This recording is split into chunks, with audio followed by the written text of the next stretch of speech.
ආයුබෝවන් ඔයාලට. ඔන්න අද මම ඔයාලට ගෙනාවේ හරිම ඉක්මනින් ලේසියෙන් හදන්න පුළුවන් චිකන් බුරියානි එකක්. අපි මේ චිකන් බුරියානි එක හදාන්නේ රයිස් කුකර් එකේ. පුංචි වෙලාවකදී හරිම ලේසියෙන් සාමාන්‍ය බතක් හදන වෙලාවකදී ඔයාලට මේක හදාන්න පුළුවන්. මේ චිකන් බුරියානි එක ඔයාලට සම්පූර්ණ කෑම වේලක් විදිහට ගන්න පුළුවන්. ඉතින් මේවා හදද්දි ගෙදරම සුවඳ වෙනවා. හරිම ලේසියෙන් ඉක්මනට රසම රස චිකන් බුරියානි එකක් හදන්නේ කොහොමද කියලා අපි දැන් බලමු. ඕන කරන දේවල් වල ලිස්ට් එක ඩිස්ක්‍රිප්ෂන් බොක්ස් එකේ පුරුදු විදියටම තියෙනවා.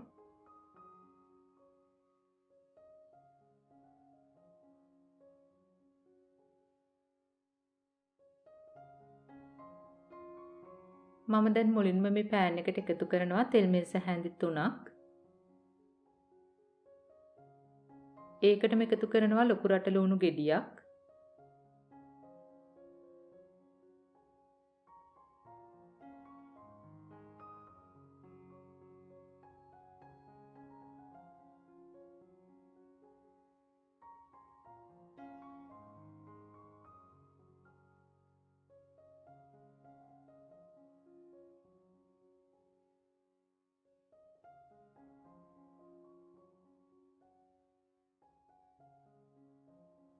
ලුණු ටික රන්වන් පාටට බැදුනාම මේ වගේ අයින් කර ගන්න.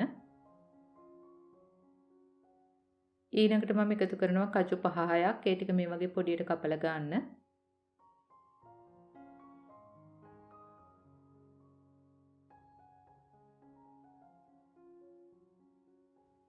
ඊළඟට මම එකතු කරන්නේ පොඩි අලගෙඩි භාගයක්. ලස්සන පාටට ගන්න කහ කුඩු ටිකකුයි ලුණු ටිකකුයි එකතු කරන්න.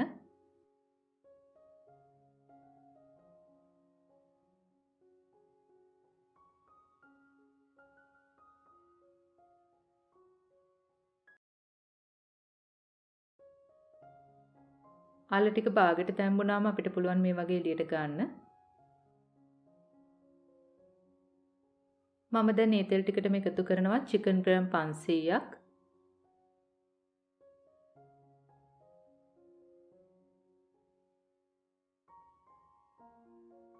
ඔයාලගේ රස අනුව ලුණු කුඩු, ඉඟුරු පෙති 2ක්, සුදු ලුණු බික 2-3ක් චොප් කරලා ගන්න. මිරිස් කුඩු තේ හැඳි 2ක්. අරාබි 3-5 මිශ්‍රණයෙන් මම ගන්නවා මේස හැඳි 2ක්. මේ අරාබි 3-5 මිශ්‍රණය හදන විදිය අරාබි 3-5 බත හදන වීඩියෝ එකේ මම දාලා තියෙනවා. මම වීඩියෝ ලින්ක් එක ඩිස්ක්‍රිප්ෂන් බොක්ස් එකට දාන්නම් ඔයාලා එතනින් බලන්න. මම දැන් එකටම එකතු කරනවා ගම්මිරිස් කුඩු තේ හැඳි භාගයක්.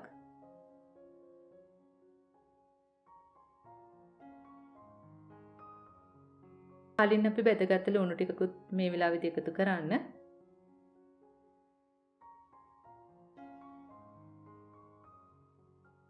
ඊළඟට මම එකතු කරන්නේ මුදවපු කිරි කෝප්ප කාලක්.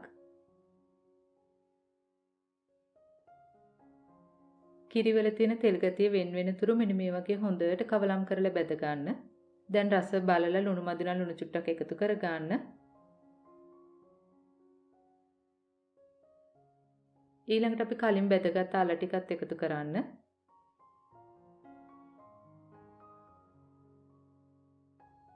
මම දැන් එකතු කරන්නේ මස් කරි කුඩු තේ හැඳි 3ක්. ඒ කියන්නේ මේස හැන්දක් විතර එකතු කරන්න.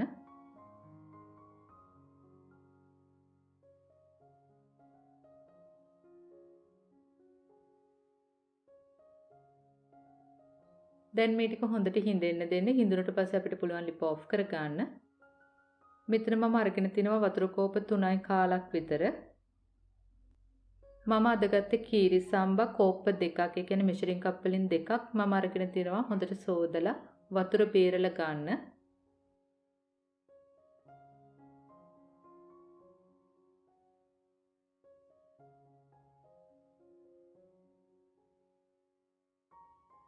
දැන් මේකටම මම එකතු කරනවා කලින් අපි හදාගත්ත චිකන් මිශ්‍රණය.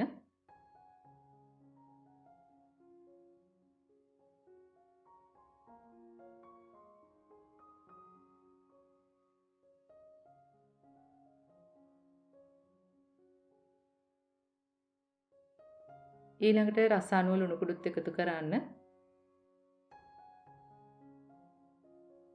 බුරියානි එක හොඳට සුවඳවත් වෙන ඔයාලට පුළුවන් රෝස වතුර බින්දු කීපයක් දාන්න. රෝස වතුර තියෙනව නම් අනිවාර්යයෙන්ම එකතු කර ගන්න. දැන් මේ ටික ඔක්කොම හොඳට කවලම් කරලා රයිස් කුකර් එකේ තියලා බත හදා ගන්න. බත කුක් මොඩ් එකෙන් වෝම් මොඩ් එකට වැටෙනකොටම ඔයාලා මේක එළියට ගන්න. මම දැන් මෙතන අරන් තියෙනවා කහ කුඩු ටිකක්. ඒකට වතුර චුට්ටක් දාලා මේ වගේ හදා ගන්න. දැන් අපිට පුළුවන් බතට බිත්තරයක් එකතු කර ගන්න. බෙදපු ලුණු බෙදපු කජු දාලා සරස ගන්න. මම දැන් අන්තිමට කහ වතුර ටික මෙන්න මේ වගේ එකතු කරනවා.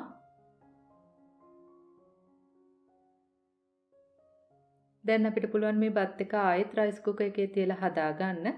දැන් අපේ බත් එක මෙන්න මේ විදිහට තමයි පේන්නේ. අපිට දැන් පුළුවන් මෙන්න මේ වගේ පිළිගන්වන්න.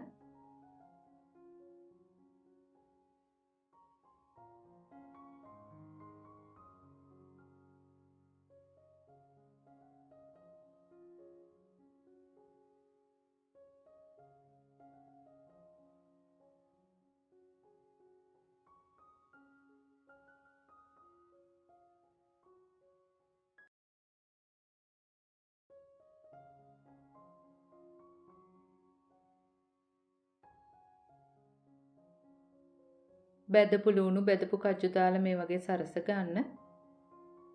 හරිම ලේසියෙන් පුංචි වෙලාවකදී ඔයාලට හදන්න පුළුවන්.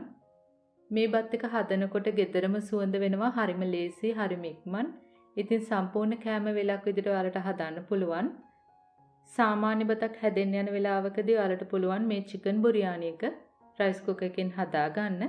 ඉතින් ඔයාලත් හදලා බලන්න. මේ ගැන ගැටළු යෝජනා තියෙනවා නම් පහලින් කමෙන්ට් එකක් දාන්න. අපි ආයෙත් මේ වගේම රසබර වීඩියෝ එකකින් හමු වෙමු. එතකන් ඔයාලට සුබ දවසක්. ස්තුතියි.